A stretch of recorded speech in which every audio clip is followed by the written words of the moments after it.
friends, now start the hydrogen spectrum. Hydrogen spectrum last video में मैंने आपको बताया था किस टाइप का होता है.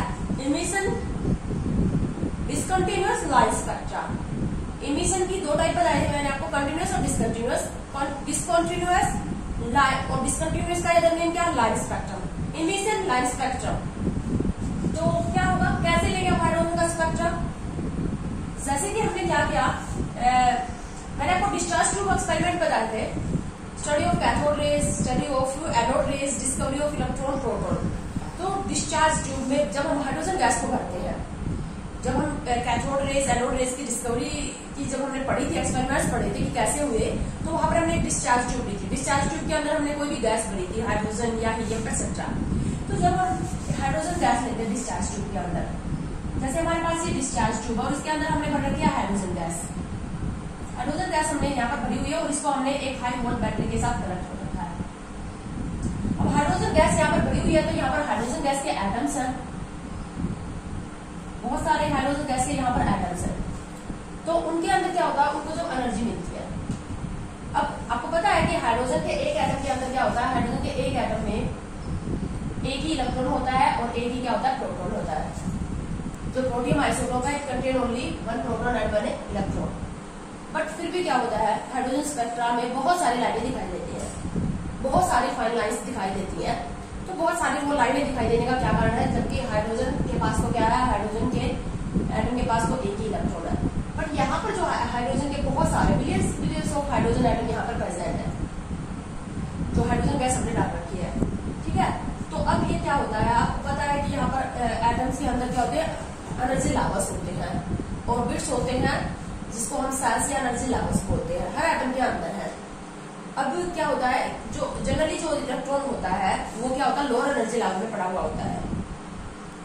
तो लोअर एनर्जी लेवल में पड़ा हुआ होगा डिफरेंट एटम्स के अंदर. जैसे कि सभी एटम्स के अंदर क्या है, इलेक्ट्रॉन जो है वो ग्राउंड एनर्जी लेवल में पड़ा हुआ है. ग्राउंड एनर्जी लेवल किसको बोलते हैं, फर्स्ट एनर्जी लेवल में पड़ा हुआ है.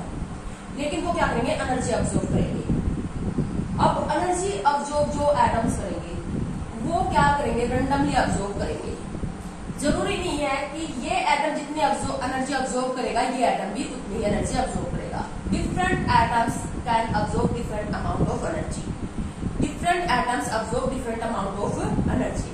कोई कम एनर्जी, किसी को कम एनर्जी मिलेगी, किसी को ज्यादा एनर्जी मिलेगी, किसी को और भी ज्यादा एनर्जी मिलेगी. मतलब यहाँ पर जो एटम्स है उनको डिफरेंट एनर्जी मिलेगी.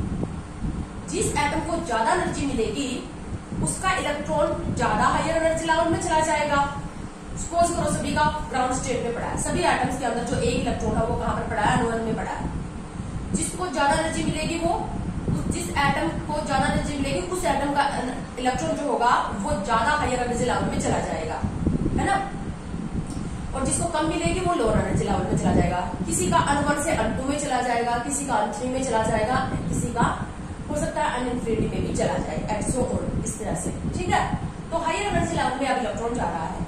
अब हायर एनर्जी लेवल से इलेक्ट्रॉन जाएगा, मैं यहाँ पर एनर्जी लेवल्स बना रही हूँ इस तरह से, ये एनर्जी लेवल है. तो एनर्जी लेकर इलेक्ट्रॉन कहाँ चला गया, n इक्वल टू इन्फिनिटी बोल दूं मैं, ये n इक्वल टू 1 है, ये n equal to 2, n equal to 3, n equal to 4 and so on. तो हायर एनर्जी लेवल में इलेक्ट्रॉन पड़ा हुआ है. अब वो क्या करेगा, जब हम एनर्जी देना इसको स्टॉप कर देंगे, जब यहाँ से हम इसको स्विच ऑफ कर देंगे, एनर्जी देना स्टॉप कर देंगे, तो हायर एनर्जी लेवल से इलेक्ट्रॉन क्या आएगा, लोअर एनर्जी लेवल्स में आएगा. और ये बिल्कुल भी जरूरी नहीं है कि अगर N1 से जैसे अनइन्फिनिटी में गया था तो वापस N1 में आए, जिस एनर्जी लेवल से गया था उसी में आए, ये भी जरूरी नहीं है.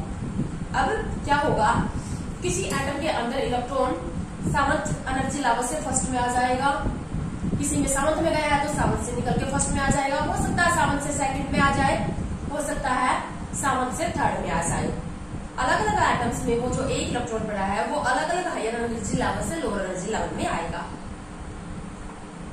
तो अब जैसे कि क्या होगा, अगर यहाँ पर N5 है हमारे पास, ये N है 6, किसी में इलेक्ट्रॉन 6th एनर्जी लेवल से क्या आ जाएगा, फर्स्ट में आ जाएगा. ठीक है, तो यहाँ पर अब ये क्या करेगा, हायर एनर्जी लेवल से इलेक्ट्रॉन लोअर में आ रहा है तो ये एमिट करेगा फोटोन. तो ये जो फोटोन एमिट करेगा इसकी जो एनर्जी होगी वो इन दोनों एनर्जी गैप की इक्वल होगी ना. जो ये फोटोन या एनर्जी इलेक्ट्रॉन जब एमिट करेगा तो वो जो एनर्जी एमिट करेगा या जो फोटोन एमिट करेगा उस फोटोन की एनर्जी इन दोनों एनर्जी गैप के इक्वल होगी, डेल ई इसके इक्वल होगी, E6 माइनस E1 के इक्वल होगी। और इसी को हम क्या लिख सकते हैं, एच म्यू, और इसी को क्या लिख सकते हैं, 80/λ।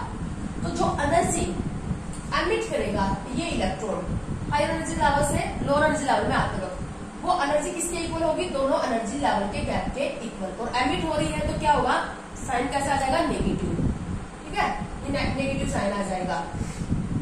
तो ये होगी इसके इक्वल। और एनर्जी जो होती है वो किसके इक्वल होती है, H mu.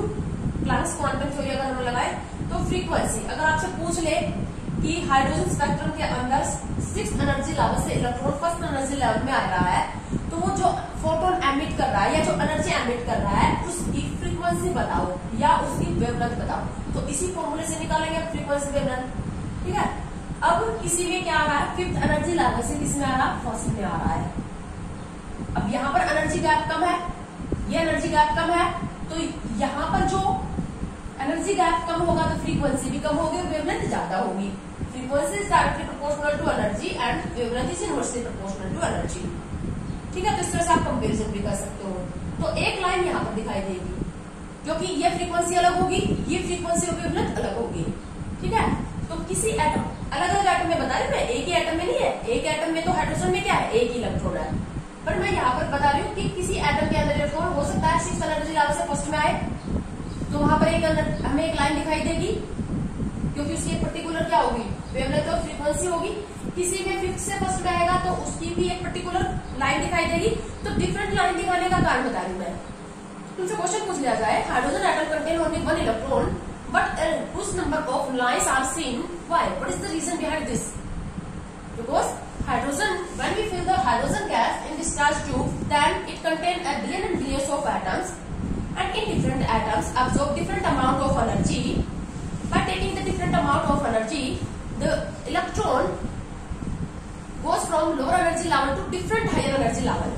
But when it come back, then in different atoms the electron come in different energy levels. So the frequency or wavelength of different lines are seen. So different type of or many type of lines are seen. किसी atom के अंदर हो सकता है कि 6th energy level से electron निकलकर 2nd में आ जाए, 6th एनर्जी लेवल से 2nd में आ जाए, जरूरी नहीं है 1st में आए। किसी में हो सकता है 2nd से 1st में आ जाए, या किसी में 4th से 2nd में आ जाए, 4th से 3rd में आ जाए, एंड सो ऑन। तो डिफरेंट लाइन दिखाने का कारण क्या है, डिफरेंट एटम्स में डिफरेंट एनर्जी लेवल में इलेक्ट्रॉन पड़ा है, जो कि वापिस जब क्या करेगा, डिफरेंट एनर्जी लेवल से डिफरेंट एनर्जी लेवल में आएगा। तो डिफरेंट फ्रीक्वेंसी और वेवलेंथ की ये लाइट में दिखाई देगी।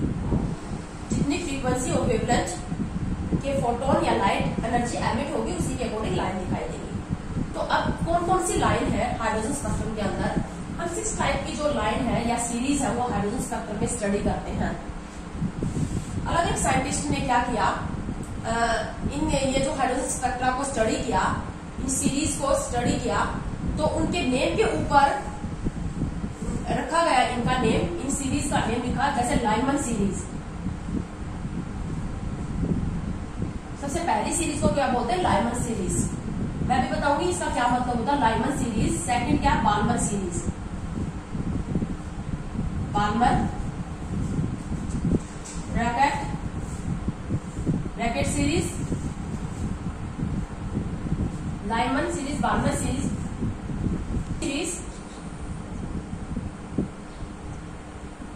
ब्रैकेट सीरीज,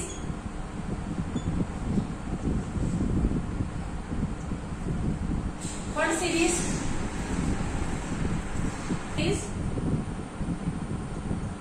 एंड सिक्स हमारे पास है हम्फ्री सीरीज।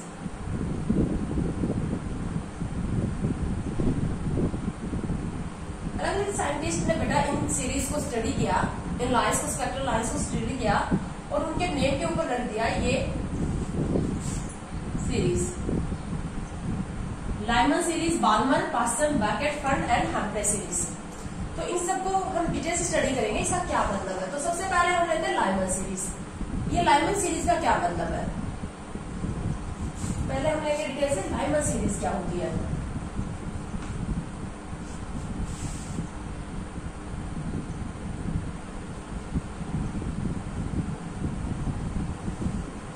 लाइमन सीरीज अभी मैंने आपको बताया था हाइड्रोजन के अंदर क्या होता है, अलग अलग एटम्स के अंदर इलेक्ट्रॉन एनर्जी ऑब्जॉर्व करके अलग अलग हायर एनर्जी लेवल में चले जाते हैं। किसी भी हायर एनर्जी लेवल से जब इलेक्ट्रॉन अन1 में आएगा, ग्राउंड एनर्जी लेवल में आएगा, तो जो सीरीज या जो लाइंस हमें दिखाई देंगी, जो सीरीज या जो लाइंस हमें दिखाई देंगी ना, वो क्या कहलाएंगे, लाइमन सीरीज।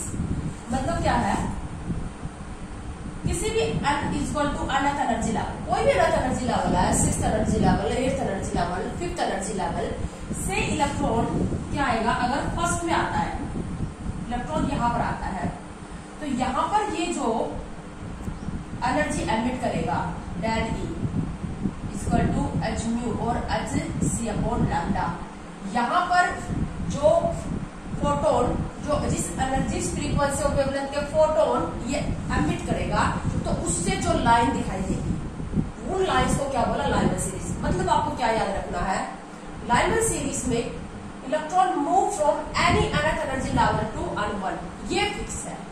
ये जो एनर्जी लेवल है, अनथ एनर्जी लेवल है, ये सेकंड हो सकता है, third, fourth, 5th, 6th, 7th and so on. किसी भी हायर कहां तक होगा, इंफिनिटी तक हो सकता है ये, ठीक है। किसी भी हायर एनर्जी लेवल से इलेक्ट्रॉन जब फर्स्ट एनर्जी लेवल में, फर्स्ट एनर्जी लेवल या ग्राउंड एनर्जी लेवल में आएगा, तो उससे जो फोटोन, जो फ्रीक्वेंसी या वेवलेंथ के अकॉर्डिंग हमें जो लाइंस दिखाई देंगी, वो लाइंस क्या कहलाएंगे, लाइमन सीरीज, ठीक है। इन्हीं में, इन सभी सीरीज में यही डिफरेंस। उसके बाद मैंने आपको लाइमन के बाद बाल्मर बताई थी। अब बाल्मर सीरीज में क्या होगा, बाल्मर सीरीज में क्या होता है, किसी भी अनथ एनर्जी लेवल से electron 3rd, 4th, 5th, 6th और इंफिनिटी से अगर इलेक्ट्रॉन सेकंड एनर्जी लेवल में आता है, अगर इलेक्ट्रॉन किसी भी हायर एनर्जी लेवल से सेकंड एनर्जी लेवल में आएगा, तो इससे जो क्या होगा, एनर्जी जो फोटोन एमिट होगा, जिस फ्रीक्वेंसी और वेवलेंथ का, उसके अकॉर्डिंग जो हमें लाइन दिखाई देगी, वो क्या कहलाएगी, बाल्मर सीरीज। अब देखो, ये जो लाइमन सीरीज है, इसमें कोई एक लाइन दिखाई नहीं देगी, बहुत सारी लाइनें होंगी। यहाँ पर बहुत सारी लाइनें होंगी, इस तरह से यहाँ पर भी बहुत सारी लाइनें होंगी। तो यानी कि सभी लाइन्स मिलकर क्या बना रही है, एक सीरीज बना रही है। इस तरह से दिखाई देगा हमें हाइड्रोजन स्पेक्ट्रा। यहाँ पर एक सीरीज हो गई, इसको हमने क्या बोल दिया, लाइमन। यहाँ पर फिर एक सीरीज और हो गई, इसको हमने बोल दिया बाल्मर, ठीक है। इसके बाद क्या आ गया, पास्चन।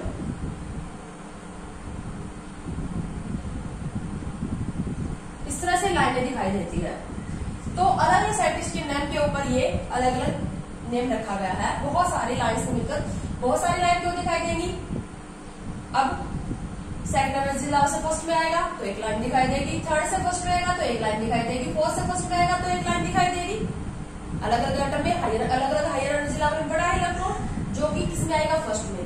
जब भी किसी भी हायर एनर्जी लेवल से इलेक्ट्रॉन निकलकर फर्स्ट में आएगा तो जो सीरीज दिखाई देगी उसको क्या बोलते हैं, लाइमन सीरीज। किसी भी हायर एनर्जी लेवल से इलेक्ट्रॉन निकलकर अगर सेकंड में आएगा तो उसको क्या बोलते हैं, बाल्मर सीरीज। इसी तरह से अगर किसी भी हायर एनर्जी लेवल से इलेक्ट्रॉन निकलकर थर्ड एनर्जी लेवल में आता है, थर्ड में, तो वो पास्चन एंड सो ऑन, इसी तरह से चलता जाएगा, ठीक है। हायर एनर्जी लेवल जो है वो फिक्स नहीं है, वो कोई भी हो सकता है, बट सभी के अंदर क्या है, जिस एनर्जी लेवल में इलेक्ट्रॉन आएगा, लोअर एनर्जी लेवल की का जो नंबर है वो फिक्स है किसी में। लाइमन में lower energy level n equal to क्या रहेगा, N1 में आएगा, ग्राउंड एनर्जी लेवल में, इसमें N2 में आएगा, इसमें N3 में आएगा, इस तरह से आएगा, ठीक है। तो इस तरह से हमें ये डिफरेंट लाइन्स दिखाई देती है। तो अब हम स्टडी कर लेते हैं, क्या पूछा जाएगा आपको कि इस तरह से बोल देंगे, हाइड्रोजन या hydrogen like 1 electron containing species जैसे He+, Li2+, lithium 2 positive ion, helium positive ion और हाइड्रोजन स्पेक्ट्रम में 1 electron move from this energy level to N1 energy level. और अगर आपको लाइमन सीरीज बोल दिया है तो लोअर एनर्जी लेवल का वो नेम भी नहीं देगा, किसी भी हायर एनर्जी लेवल को बोल देगा। For example in hydrogen spectrum 1 electron move from 5th energy level to ground energy level in Lyman series then calculate the wavelength और फ्रीक्वेंसी ऑफ फोटोन एमिट। जो फोटोन एमिट हो रहा है उसकी wavelength और फ्रीक्वेंसी निकालो, या कितनी जो एनर्जी है वो एनर्जी निकालो। ठीक है, एनर्जी पूछ लेगा। लाइमर सीरीज में, बाल्मर सीरीज में पास ब्रैकेट किसी भी सीरीज के अंदर इलेक्ट्रॉन किस एनर्जी लेवल से इस एनर्जी लेवल में आ रहा है, तो वो जो एनर्जी एमिट कर रहा है वो एनर्जी पूछ लेगा तुमसे, या फोटोन की एनर्जी पूछ लेगा, उसकी वेवलेंथ और उसकी फ्रीक्वेंसी पूछ लेगा। तो एनर्जी जो होगी वो दो किसी भी हायर एनर्जी लेवल से लोअर एनर्जी लेवल में आएगा, तो एनर्जी गैप इनके बराबर, जो एनर्जी गैप होगा उसके बराबर की एनर्जी एमिट करेगा। और ये यहाँ पर से हम क्या निकाल सकते हैं, एच की वैल्यू पुट करके अगर ये एनर्जी देगा तो फ्रीक्वेंसी निकाल सकते हैं। और अगर हमारे पास क्या होगा, एच की वैल्यू होगी सी, क्या ये दोनों ही कांस्टेंट है। अगर ये एनर्जी हमें दे दी जाए, ये एनर्जी हम निकाल लेंगे, ये देगा हमें हायर एनर्जी लेवल की वैल्यू, हमें वो नंबर देगा। इन दोनों के डिफरेंस की एनर्जी निकाल लेंगे। ये हमारे पास कांस्टेंट है, तो इससे क्या निकाल सकते हैं, हम वेवलेंथ निकाल सकते हैं। ठीक है, इस फॉर्मूले को अब मैं सिंप्लीफाई करूंगी, क्योंकि अगर तुमसे देखो ऐसे वेवलेंथ निकालने के लिए दे दिया जाए, तुम क्या करोगे, ये एनर्जी लेवल का डिफरेंस निकालोगे, जैसे E5 माइनस E1 निकालोगे तुम। फिर यहाँ से तुम क्या करोगे, एच और सी की वैल्यू पुट करोगे, देन लैम्डा निकालोगे। तो इस फॉर्मूले को हम थोड़ा सिंप्लीफाई करेंगे। हम एक सिंप्लीफाइड फॉर्मूला लाएंगे जिसमें सिर्फ आपको क्या करना है, एनर्जी लेवल्स पुट करने हैं, और उससे आप वेवलेंथ बहुत बिना ज्यादा कॉम्प्लिकेटेड कैलकुलेशन के निकाल सकते हो। तो ये हमारे पास इस तरह से आपको पता चल गया होगा कि लाइमर, बाल्मर, पास्कल ब्रैकेट, पेफोर्ड सीरीज का क्या मतलब है। फंड सीरीज के अंदर क्या रहेगा, ब्रैकेट सीरीज में अन क्या रहेगा, फोर्थ रहेगा। फंड सीरीज में अन क्या रहेगा, फिफ्थ रहेगा। हम्प्री में अन क्या रहेगा, सिक्स्थ एनर्जी लेवल रहेगा, किसी भी हायर से आएगा। ठीक है, एक बात हो, अब ये देखो तुम लाइमर सीरीज में ही अगर हम जिक्र करते हैं, थोड़ा लाइमर सीरीज को डिटेल से ले लेते हैं। अब लाइमर सीरीज में क्या होगा, किसी भी हायर एनर्जी लेवल से, जैसे इन्फिनिटी एनर्जी लेवल से इलेक्ट्रॉन क्या आएगा, अन1 में ही आएगा, ये फिक्स है। लोअर एनर्जी लेवल हमेशा कहाँ आएगा इलेक्ट्रॉन, लाइमर सीरीज में अन1 में। ग्राउंड एनर्जी लेवल भी बोल सकते हैं, फर्स्ट एनर्जी लेवल भी बोल सकते हैं, और ground energy level, ground energy level.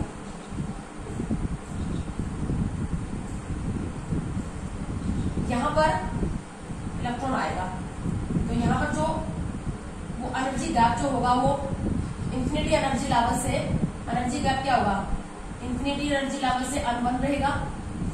तो ये जो एनर्जी गैप है ये क्या रहेगा, मैक्सिमम एनर्जी क्या मिलेगी, मैक्सिमम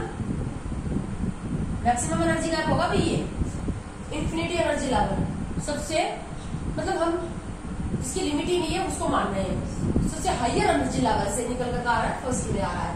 तो ये जो एनर्जी होगी, ये जो एनर्जी गैप होगा ये क्या होगा, मैक्सिमम होगा। एनर्जी गैप मैक्सिमम होगा तो फ्रीक्वेंसी भी क्या होगी, फ्रीक्वेंसी भी मैक्सिमम होगी।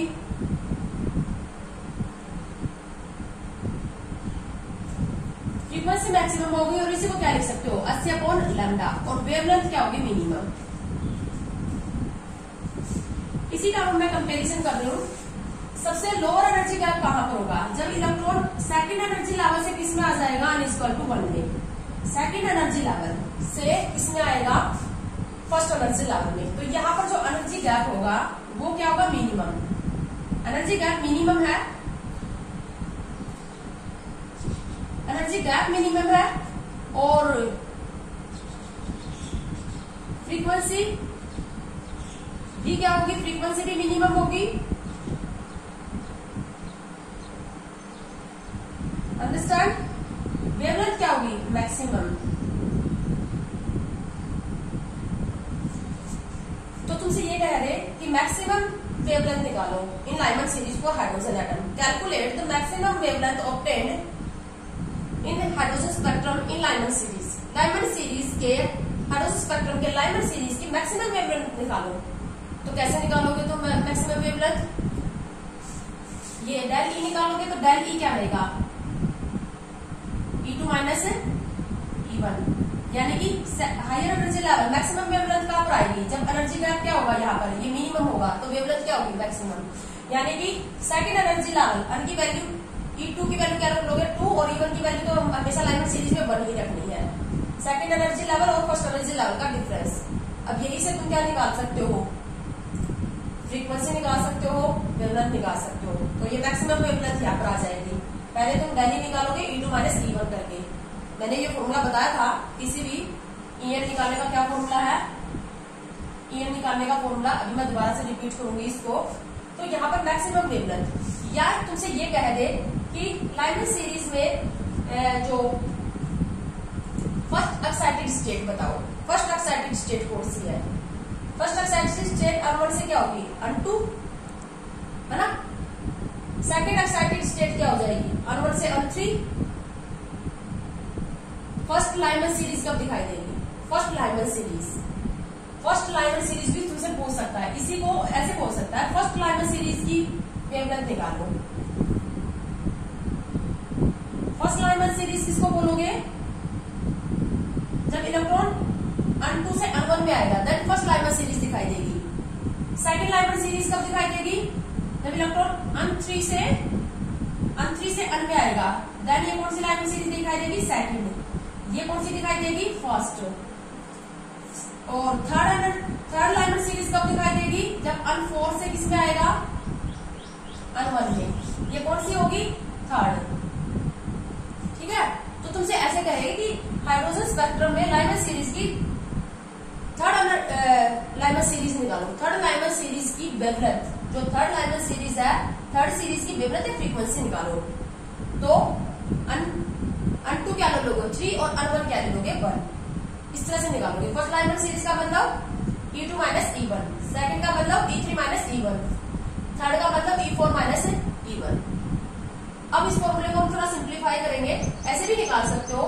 डेली निकालोगे, दो एनर्जी लेवल का डिफरेंस निकाल के, फिर इसकी वैल्यू पुट कर दोगे, 80 की वैल्यू पुट कर दोगे, लैम्डा निकाल लोगे। ठीक है, तो इस वीडियो के अंदर हम इतना ही पढ़ेंगे। नेक्स्ट कैलकुलेशन का जो पार्ट हमारे पास रह गया उसको हम नेक्स्ट वीडियो में लेंगे।